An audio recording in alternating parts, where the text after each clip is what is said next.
बिस्मिल्लाहिर्रहमानिर्रहीम। अस्सलाम वालेकुम नाज़रीन, उम्मीद है आप सब लोग खैर खैरियत से होंगे। इस वक्त ना सिर्फ साउथ एशिया बल्कि पूरी दुनिया के अंदर शतरंज की बिसात बिछ चुकी है और ये एक ऐसी बिसात है जिसमें बादशाह से लेकर प्यादे तक सभी हरकत में हैं और एक नया सिस्टम और एक नई दुनिया वजूद में आ रही है। दूसरी तरफ दुनिया के हवाले से भी पेशन गोइयाँ शुरू हो चुकी हैं कि इस वक्त जो मुकाबला शुरू हो चुका है, इंसान खुद इस दुनिया को अपने हाथ से तबाह करेगा। बहुत ही हैरानकुन एदाद शुमार हैं, आपको बताऊंगा। और इसके साथ ही हम ये देख रहे हैं कि यूके में यहूदियों की इबादतगाह सिनागॉग में अटैक हुआ है और वहाँ पे 2 यहूदी मारे गए हैं और 3 जो हैं वो शदीद क्रिटिकल कंडीशन में है। इस हवाले से आपको इन्फॉर्मेशन दूंगा और बताऊंगा कि किस तरह पूरी दुनिया के अंदर इसका शोर शराबा शुरू हो गया है। ऊपर से लेके नीचे तक हर एक किस तरह ना सिर्फ मजम्मत कर रहा है बल्कि इक़दामात का भी मुतालबा कर रहा है। और इसके साथ ही आपको पता है कि ये वाक़या हो और नेतन्याहू का खौफनाक बयान ना आए, ये कैसे हो सकता है। लेकिन इसके दौरान ही हम ये देखते हैं कि यूरोप में जर्मनी के दारुल हुकूमत म्यूनिख में ड्रोन्स नज़र आए और 1 घंटे तक एयरपोर्ट पर फ्लाइट्स को कैंसिल कर दिया गया। 15 के करीब फ्लाइट्स कैंसिल हो गई और एक नया पंडोरा बॉक्स खुल चुका है। पोलैंड समेत 3 ऐसे मुमालिक हैं जर्मनी के अलावा जहां पर इसी तरह ड्रोन की खिलाफ वर्जी हो चुकी है और बहुत बड़े इक़दामात का ऐलान कर दिया गया है। इसके साथ ही हम ये देख रहे हैं कि पेंटागन ने भी बहुत ज़्यादा हथियारों की ख़रीदारी शुरू कर दी है और एक तरह से चाइना से एक बड़े पैमाने पर जंग की तैयारी शुरू कर दी और पाकिस्तान भी यहीं मैदान में है। और दूसरी तरफ भारत के हवाले से खबरें आ रही हैं, पुतिन भी बयान दे रहे हैं कि भारत वो मुल्क है जो ना झुकेगा ना ही अपनी इज्जत पर समझौता करेगा। जी बिस्मिल्लाह, हमें यही चाहिए। भारत अपनी इज्जत संभाल के रखे और अमेरिका के साथ अपने ताल्लुकात ख़राब रखे, हमें यही सूट करता है। लेकिन इस वक्त जो इन्फॉर्मेशन हमें यूके से आ रही है वो इंतहाई खौफनाक है और हमें ये बताया जा रहा है कि किस तरह वहाँ पर जो यहूदियों की इबादत गाह सिनागॉग, ये बेसिकली जिस तरह मुसलमानों के लिए मस्जिद होती है और ईसाइयों के लिए चर्च होता है, ये इसी तरह यहूदियों के लिए अहम होता है और इसकी एक लंबी तारीख है। बेसिकली जिस तरह हमारे मुहर्रम की 10 तारीख को मुहर्रमुल हराम मनाया जाता है, जिस तरह हमारी ईद मनाई जाती है, इसी तरह उनके भी एक जो मजहबी महीना है उसकी 10 तारीख को ये दिन मनाया जाता है और ये साल में एक दफ़ा मनाया जाता है और इसको हम कहते हैं योम कपूर। ये यहूदियों के लिए इंतहाई अहम है। अब आपको पता है कि हाल ही के अंदर जो फ्लोटिला समूद के लोगों को गिरफ्तार किया इसराइल ने, जिस पर पूरी दुनिया के अंदर से सफारती जंग का ऐलान कर दिया गया है, चाहे तुर्की हो, इटली हो, जर्मनी हो, यूके हो, पाकिस्तान हो, बेतहाशा मुल्कों ने इस हवाले से एक तरह से सफारती जहाज शुरू किया हुआ है इसराइल के खिलाफ। तो आपको पता है कि 1 दिन पहले वहां पे कहा यह गया था कि वो जितने भी लोगों को वहां पे अगवा या गिरफ्तार किया गया है योम कपूर की छुट्टी की वजह से 1 दिन बाद उन्हें डिपोर्ट किया जाएगा। फिर जब मैंने पता करने की कोशिश की कि ये योम कपूर की क्या अहमियत है, ये साल में 1 दफ़ा मनाते हैं।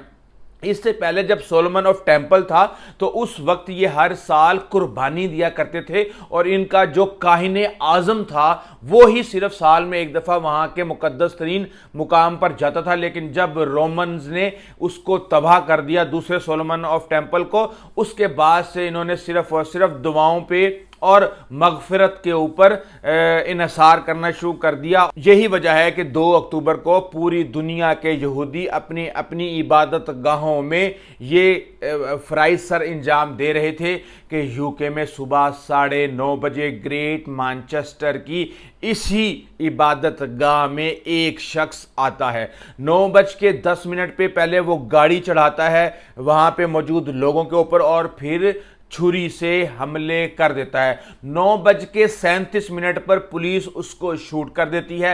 उसकी तस्वीर आ चुकी है। उसका हुलिया इस तरह से था कि उसने अपनी पेट पर एक दस्ती बम्बों की तरह की चीज़ें बांधी हुई थी। बम डिस्पोजेबल स्क्वाड को फौरी तौर पे बुला लिया गया, लेकिन जब बाद में मुआयना किया गया तो पता चला कि वो जस्ट फॉर सिर्फ चकमा देने के लिए वो चीज़ें उसने अपने जिस्म के ऊपर सजाई हुई थी, लेकिन उनकी रियलिटी से उनका कोई ताल्लुक नहीं था। और उसके पास सिर्फ एक छुरी थी और गाड़ी थी जिसको उसने वहाँ पे 2 यहूदियों की जान लेने के लिए इस्तेमाल किया। अब हम ये देख रहे हैं कि यूके के वज़ीर आज़म स्टारमर से लेके प्रिंस चार्ल्स तक पूरी दुनिया से बयानात सामने आ रहे हैं और नेतन्याहू कह रहे हैं कि एंटी सेमिटिज्म जो है, यहूदियों के खिलाफ नफरत की एक कैंपेन, इसको रोका जाए और बरतानिया के अंदर इस हवाले से कोई इकदामात नहीं किए जा रहे। तो जाहिर सी बात है इसने अपना उल्लू सीधा करना ही करना है जहां पे जो मर्जी हो।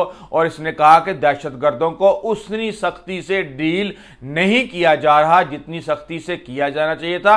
इससे हमारे मौक़िफ़ को तक़वियत मिली है कि किस तरह शिद्दत पसंदी इन ममालिक में बना ले रही है। अच्छा, योम कपूर के हवाले से एक चीज़ जो मैं आपको बताना भूल गया वो इस तरह है कि आपको पता है कि जब फ़िरौन और हज़रत मूसा के आपस में टकराव हुआ था और वो पानी से निकल के दूसरी तरफ चले गए थे और फ़िरौन समंदर में ही डूब गया था, तो उसके बाद वहाँ पर कोहे तूर पर हज़रत मूसा गए थे 40 दिन की इबादत के लिए। और बाद में हमें ये पता चला कि वहाँ पे एक बछड़े की, सोने के बछड़े की पूजा शुरू कर दी गई थी।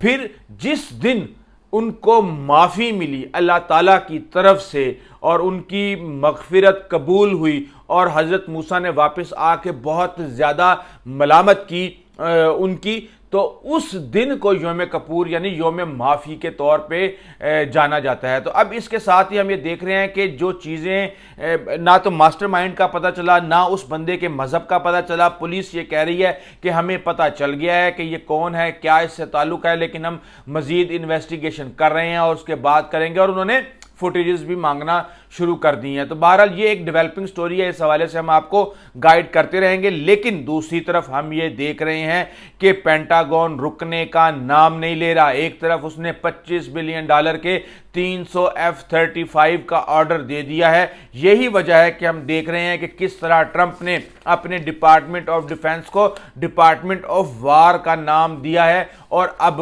बड़े पैमाने पे जंगी तैयारियां शुरू हो चुकी हैं।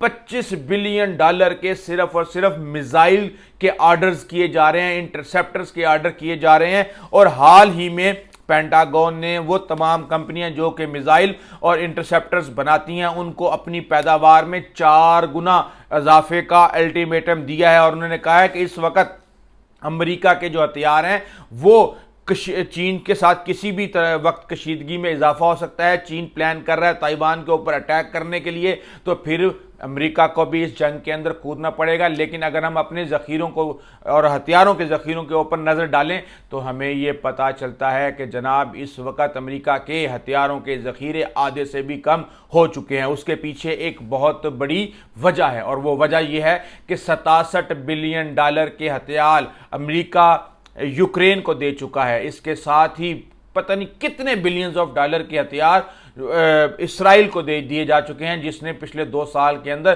किस तरह पूरे गजा को मलबे का ढेर बना दिया है। तो इस वजह से जब ईरान और इसराइल की जंग हुई थी तो उस वक्त भी हमने देखा था कि 12 दिन की इस जंग में 4 साल में जितने मिसाइल इंटरसेप्टर्स आयरन डोम के, एरो के और जो इनका पैट्रियट 3 है, इन सब के मिसाइल जो हैं 4 साल में जितने मिसाइल बनने थे वो इन्होंने 12 दिनों के अंदर इस्तेमाल कर लिए थे। तो इस हवाले से बहुत ज़्यादा कशीदगी पाई जा रही है अमेरिका के अंदर कि इनकी प्रोडक्शन बहुत स्लो है जबकि इसकी कंजप्शन बहुत ज़्यादा है। और जिस तरह चाइना मैदान में आ चुका है अपने हथियारों की इन्वेंट्री के हवाले से और जिस तरह उनकी प्रोडक्शन की जो लाइन है वो फास्ट हो रही है और J-35 की प्रोडक्शन, J-20 की प्रोडक्शन चाइना ने डबल ट्रिपल कर दी है वहां पे और बड़े बड़े कॉम्प्लेक्सेस बना लिए हैं। इसी तरह अब अमेरिका को भी मैदान में आना पड़ेगा। और अब हम ये देख रहे हैं कि यहाँ पे चाहे बोइंग कंपनी हो जिसका 35,000 मुरब्बा फुट की फैक्ट्री जिसने तैयार किया और पैट्रियट मिसाइल बनाने के लिए, इसके साथ ही नॉर्थरोप ग्रोमैन जो है वो रॉकेट मोटर की पैदावार बढ़ाने के लिए $1 बिलियन से ज़्यादा की सरमायाकारी कर रहे हैं। RTX ने 2.5%, लॉकहीड मार्टिन ने 2.3%, बोइंग ने 1.6%, L3 हैरिस ने 1%, नॉर्थरोप ग्रुप ने 0.9%। प्री मार्केट ट्रेडिंग में उनकी इजाफा हुआ है। और हम ये देख रहे हैं कि लॉकहीड मार्टिन जो है वो हाइपरसोनिक मिसाइल जमीन से हवा में मार करने वाले और ये हवा से हवा में भी मार करने वाले मिसाइल बनाता है। इसके साथ ही नॉर्थरोप ग्रोमैन जो है वो ICBM यानी बैनुल बर्रे आजमी जो बैलिस्टिक मिसाइल है वो ये बनाता है। और RTX जो है वो पैट्रियट के इंटरसेप्टर्स बनाता है, जबकि जनरल डायनामिक्स रॉकेट्स और सब सिस्टम्स बनाता है और L3 हैरिस जो है वो मिसाइल के पार्ट्स बनाता है। तो ये इन्होंने फौरी तौर पे अपने जंगी हथियारों की प्रोडक्शन को बहुत तेज कर दिया है। इसी दौरान हमारे पास खबर ये आती है कि जनाब जब जिस तरीके से F-300 जंगी तैयारों का F-35 का अमेरिका ने लॉकहीड मार्टिन को ऑर्डर दिया है, तो ये क्या दुनिया अपने ही हाथों से हम तबाह करने जा रहे हैं। इस हवाले से इंतहाई दिलचस्प मालूमात मैंने आपके लिए इकट्ठी की है और इसमें आपको बता दूं कि किस तरह जंगी अखराजात 2023 में $2.3 ट्रिलियन थे, फिर ये 2024 में $2.7 ट्रिलियन हो गए, यानी 10% इजाफा हुआ। और इसके साथ ही हम ये देख रहे हैं कि 2024 में 100 मुमालिक ने अपने हथियारों और दिफाई बजट में इजाफे का ऐलान किया है। यूरोप अगले 10 साल में अपने GDP के 2% से 5% पे जाने वाला है। यानी आप ये समझ लें कि अगर वो ₹2 खर्च करते थे तो अब वो ₹5 खर्च करेंगे। तो आप अंदाजा लगा सकते हैं कि किस तरीके से ये बजट्स ऊपर जा रहे हैं। और 2035 यानी अगले 10 साल के अंदर $6.6 ट्रिलियन यानी 3 गुना जो हथियारों की खरीदो फरोख्त और दिफाई बजट है उसमें इजाफा होने जा रहा है। और 2021 से 2023 के दरमियान यूरोपीय फौज ने, आप ये देख लें कि सिर्फ 2 साल के अंदर उन्होंने आम रूटीन में जितना कार्बन वो उनके जंगी जो हथियार हैं खारिज करते थे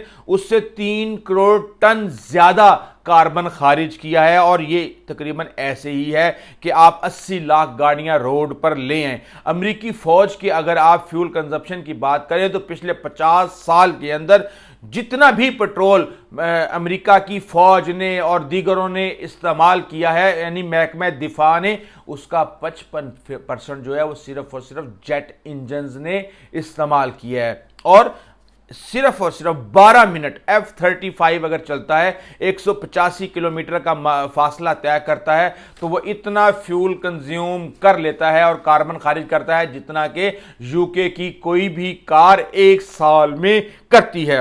और अब आप गजा की बात करें तो गजा में भी इस जंग के दौरान 1.9 मिलियन टन कार्बन जो है वो ज्यादा खारिज किया गया है। जबकि पाकिस्तान, जाहिर सी बात है जब सबकी बातें हो रही हो तो पाकिस्तान किस तरह पीछे रह सकता है। तो आपको मैं बता दूं कि दिफाई मैदान में पाकिस्तान ने एक बड़ा संगे मील अबूर कर लिया है, यानी कि F4 फतेह 4 जो है वो मैदान में आ चुका है। इसकी खबरें आप सुन चुके होंगे कि इसकी रेंज 750 किलोमीटर है। कुछ ने तो इसको सऊदी अरब में भी इंस्टॉल करवा दिया है और उसका मुंह सीधा इसराइल की तरफ है। कहा यह जा रहा है कि पाकिस्तान का जंगी साजो सामान सऊदी अरब में इंस्टॉल होना शुरू हो चुका है और इसके साथ ही इसका वजन 1550 किलोग्राम है, इसकी लंबाई 750 मीटर है, इसकी रफ्तार सबसोनिक यानी 0.7 मैक है और ये 330 किलोमीटर वारहेड ले जाने की सलाहियत रखता है। अब जो इंफॉर्मेशन मैं आपको दे रहा हूं ये आपको समझने की जरूरत है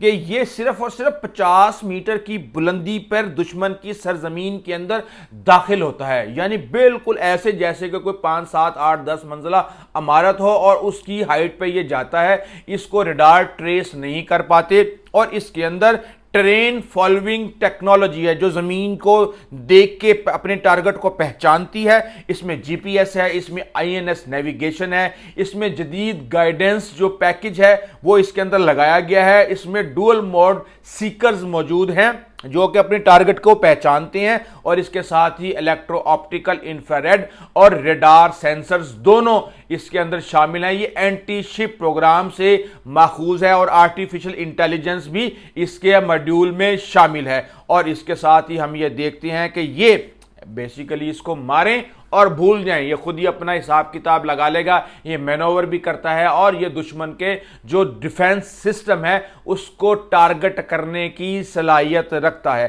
तो इस वक्त चीज़ें इस तरह बड़ी तेज़ी के साथ बदल रही हैं और खित्ते के अंदर हम ये देख रहे हैं कि बहुत ज़्यादा हथियारों की दौड़ हो चुकी है, दहशतगर्दी बढ़ रही है, जुल्म बर्बरियत बढ़ रही है, जंगों की तैयारियां की जा रही हैं। तो हम ये कह सकते हैं कि जिस तेज़ी के साथ इंसान इस वक्त ना सिर्फ माहौलियात बल्कि खुद इंसानियत को ख़त्म करने के लिए पैसा खर्च कर रहा है, जद्दोजहद कर रहा है, अपनी एनर्जीज़ को लगा रहा है, ये किसी भी तरीके से इस गोले को, छोटे से गोले को, यानी ज़मीन को जो फ़िज़ा में यूं तैर रहा है, इसको उड़ाने में अपना अहम किरदार अदा कर सकता है। और इस वक्त दुनिया जो है वो इसके तमाम तर करामात पाकिस्तान में और इंडिया में सैलाब और कुदरती आफात की सूरत में देख चुका है। अभी तक के लिए इतने, इस हवाले से आपको अपडेट करते रहेंगे। अंटिल द नेक्स्ट टाइम, अल्लाह हाफिज़।